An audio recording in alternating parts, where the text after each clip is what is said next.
Tahun 2022, pemerintah akan mulai menerapkan sertifikat tanah berbasis elektronik. Bagaimana menurut Anda?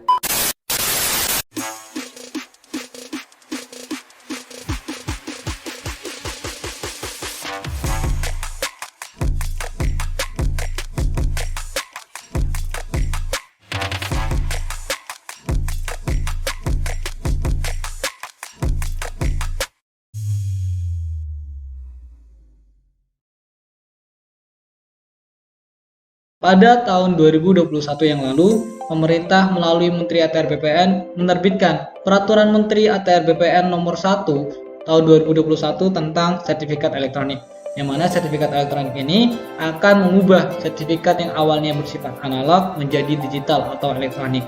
Namun, penerapan ini baru dimulai pada tahun 2022 ini melalui berbagai tahapan. Yang pertama, tahapan pada tanah-tanah milik pemerintah, kemudian masuk pada tanah-tanah sektor perbankan ataupun BUMN, baru nantinya masuk pada tanah-tanah milik masyarakat. Namun, banyak kontradiksi yang muncul akibat peraturan ini. Banyak pihak yang menanyakan apakah kita benar-benar perlu menerapkan sertifikat tanah elektronik ini dan bagaimana keamanannya. Oleh karena itu, pada video kali ini saya akan menjelaskan, saya akan mengupas tuntas bagaimana sertifikat tanah elektronik ini nantinya berjalan. Sebenarnya, mengapa kita perlu menerapkan sertifikat tanah elektronik ini? Ada apa dengan sertifikat tanah kita yang berbasis analog dahulu? Ada beberapa jawaban yang bisa menjawab pertanyaan ini. Yang pertama, kita perlu menciptakan suatu efisiensi dalam pendaftaran tanah. Yang kedua, kepastian hukum dan perlindungan hukum. Yang ketiga, mengurangi jumlah sengketa lahan akibat tumpang tindihnya sertifikat analog. Dan yang keempat, membantu konflik dan perkara pengadilan pada pertanahan. Jadi, alasan-alasan tersebut sudah cukup membuat kita untuk beralih kepada sertifikat tanah berbasis elektronik. Lantas apa yang menjadi masalah ketika sertifikat tanah elektronik ini diterapkan di negara kita? Baik, sebelum kita lebih jauh, marilah kita lihat beberapa kasus kebocoran data yang terjadi sepanjang tahun 2022. Yang pertama, pada awal bulan Januari tahun 2022 terjadi kasus kebocoran data yang dialami oleh Bank Indonesia. Disusul oleh kebocoran data yang dialami oleh Badan Usaha Milik Negara yaitu PLN yang mengalami kebocoran data sejumlah 17 juta data pelanggan. Memasuki bulan September, kita dikejutkan dengan hacker bernama Bjorka.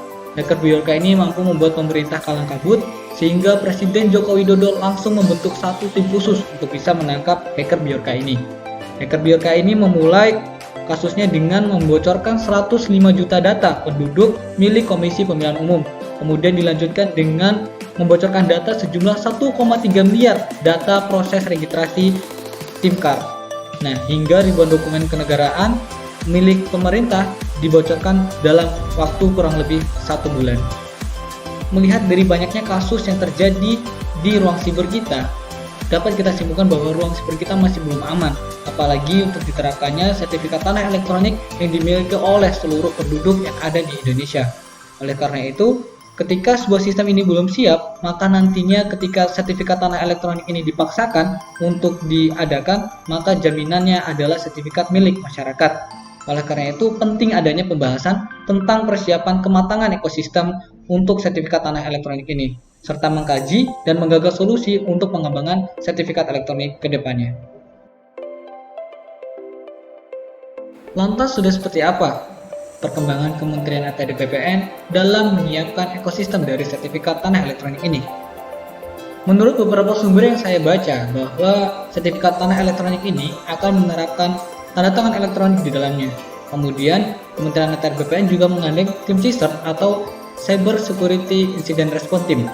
Nah, dari dua hal ini, mari kita bahas satu persatu. Yang pertama, tanda tangan elektronik atau yang bisa kita sebut dengan TTE adalah solusi untuk memastikan bahwa sebuah dokumen itu ditandatangani secara digital oleh orang tersebut. Jadi ketika saya menandatangani sebuah file, itu tidak akan ada yang bisa menyangkal bahwa file tersebut benar saya tandatangani. Namun sistem ini masih kurang dalam memastikan integritas data ketika data tersebut disimpan ataupun di delivery ke suatu tempat. Nah, yang kedua, CSIRT team biasa kita sebut ya. Nah, CSIRT team ini bertindak ketika sebuah insiden terjadi. Jadi ketika misalkan nanti Kementerian ATR BPN terjadi kebocoran data, maka tim CSIRT ini baru akan menindaklanjuti bagaimana nanti Kementerian ATR BPN harus bertindak.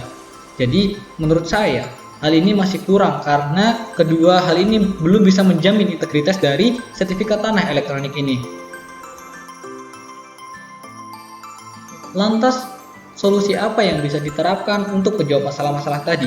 Masalah yang belum bisa dijawab oleh tanda tangan elektronik dan tim CSIRT atau CSIRT team. Nah, dari dua hal ini, kajian yang saya lakukan menemukan bahwa tidak adanya pemantauan integritas data dari dokumen ataupun sertifikat tanah elektronik nantinya, sehingga dibutuhkan suatu sistem untuk bisa memantau keaslian atau integritas dari data tersebut secara real time. Di sini penulis atau saya mengusulkan sebuah sistem yang bernama Real Time File Integrity Monitoring atau pemantauan integritas file secara real time ataupun secara langsung. Solusi pemantauan integritas file ini dirancang untuk memantau sistem file, mengidentifikasi perubahan konten, izin, kepemilikan, dan atribut file. Sebenarnya, File Integrity Monitoring ini bukan merupakan sebuah sistem yang baru. Bahkan, standar dunia seperti PCI DSS atau Payment Card Industry Data Security Standard sudah menerapkannya untuk menjamin keaslian data dari kartu-kartu seperti Mastercard, Visa, Worldwide, dan sebagainya. Oleh karena itu, sistem ini mampu diterapkan juga di Kementerian ATR BPN. Lalu bagaimana cara kerja sistem File Integrity Monitoring ini dalam memastikan integritas dari sertifikat tanah elektronik? Baik, di sini akan saya jelaskan dengan sangat detail. Konsep dasarnya, jadi nanti akan ada user interface yang digunakan administrator untuk memantau adanya perubahan tersebut, yang mana user interface ini akan tersambung langsung pada Wazoo Manager. Nah, dari Wazoo Manager ini nanti akan tersambung kepada endpoint yang dimonitoring. Jadi di masing-masing endpoint ini, server-server kecil, ini nanti digunakan untuk penyimpanan dari sertifikat tanah elektronik, yang mana di masing-masing endpoint ini akan dipasang yang namanya Wazoo Agent. Wazoo Agent ini bertanggung jawab untuk melaporkan setiap adanya tindakan-tindakan yang tidak sah pada endpoint ini. Nanti setelah masuk ini, kita akan langsung dihadapkan dengan bagian event. Di sini bisa terekam semua hal yang terjadi pada dokumen yang kita simpan. Salah satunya adalah ketika ada permission atau izin dari suatu file itu diubah, maka bisa tercatat. Di sini juga ada detail tentang kapan terjadinya perubahan tersebut. Kemudian kita juga bisa melihat siapa sih yang telah melakukan perubahan tersebut. Jadi kita bisa melihat username-nya, misalkan di sini ada malicious actor. Kemudian kita juga bisa mengecek hash ataupun identitas dari file tersebut setelah adanya perubahan. Misalkan di sini ada beberapa hash yang digunakan, ada hash MD5, SHA-1, SHA-256, dan ukuran terakhir dari file yang telah diubah. Kemudian kita juga bisa melihat standar apa saja yang telah diubah oleh si pelaku ini. Bisa dilihat bahwa ada beberapa standar dunia yang dilanggar. Yang pertama ada GDPR. GDPR merupakan General Data Protection Regulation. Kemudian ada juga IFA. Kemudian juga ada NIST 853. Kemudian juga ada PCI DSS yang merupakan standar keamanan informasi dari sebuah kepemilikan. So, kesimpulannya adalah migrasi dari sertifikat tanah biasa ke sertifikat tanah elektronik ini merupakan sebuah inovasi yang luar biasa. Namun, tanpa persiapan yang matang, inovasi ini justru bisa menjadi bencana yang luar biasa. Oleh karena itu, penting adanya pembentukan sebuah sistem yang tidak hanya berfokus pada penanganan insiden saja, tapi juga pencegahan sebelum terjadinya insiden. Real-time File Integrity Monitoring merupakan sebuah sistem yang cocok diterapkan untuk mencegah adanya modifikasi data dari sertifikat tanah elektronik. Setiap upaya modifikasi akan terekam, tercatat, dan dapat direspon oleh pihak pengelola secara real time, sehingga menjamin integritas data dari sertifikat tanah elektronik ini. Sistem ini tidak serta-merta menghilangkan ancaman siber ke depannya. Pasti akan ada serangan-serangan yang mengancam integritas dari sertifikat tanah elektronik ini. Namun dengan persiapan yang matang, setiap serangan satu persatu, sedikit demi sedikit dapat diatasi dan membentuk sebuah sistem yang kokoh. Pada akhirnya, rencana Anda pemerintah ini tidak berakhir hanya sebatas mimpi saja, melainkan juga tercapai dengan adanya aksi dan inisiasi untuk lebih memajukan negeri yang primitif ini. Saya Asif Setiawan dari Politeknik Siber dan Sandi Negara. See you on the next level.